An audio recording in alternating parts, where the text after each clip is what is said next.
Hello மக்களே, கேரை மீனும் சூறையை வச்சு 2 வாட்டி நான் ஊறுகாய் போட்டேன். அதை நிறைய பேர் வாங்கி ரிவ்யூஸும் போட்டிருந்துச்சு, நீங்கள் பார்த்துருக்குவி.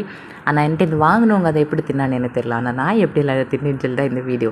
அதில் லாஸ்ட்டில் ஒன்று வரும் பாருங்கள், அதான் ஹைலைட்டு. ஃபஸ்ட்டு கூட ஓகே, நூடுல்ஸும் ஊறுகாய், நூடுல்ஸுக்கு ஒரு சைடிஷ் மாதிரி யூஸ் பண்ணலான்னு நினச்சிக்கோங்க.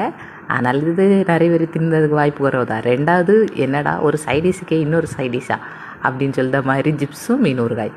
மூணாவது இடியப்பவும் மீன் ஊறுகாயும் சாப்பிட்ருக்க வாய்ப்பு இருக்கே. ஏன்னா இறைச்சி இல்லைன்னா மீனுக்கு பதிலாக மீன் ஊறுகாய்.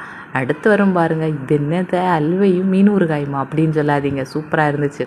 நான் ஒரு வாட்டி சும்மா ட்ரை பண்ணி பார்க்கலான்னு தான் தின்னேன். அப்புறம் சூப்பராக இருந்துச்சா, ஒரு 3 பீஸ் இருந்துச்சு. 3லையும் மேலே ஊறுகாய் வச்சு அப்படியே அமுக்கிவிட்டேன். இதே மாதிரி யாராவது உங்கள் ஃப்ரெண்ட்ஸ் வித்தியாசமான காம்போ தின்னுவாங்கன்னா இந்த வீடியோவை அனுப்பி அவங்கள இந்த காம்போவையும் ட்ரை பண்ண சொல்லுங்கள். அல்லது நீங்கள் சாப்பிட்ருக்கீரனாலும் கமெண்ட் பண்ணுங்கள். வேறு காம்போ என்னெல்லாம் சாப்பிட்ருக்கீரன்னு சொல்லி மறக்காமல் கமெண்ட் பண்ணுங்கள்.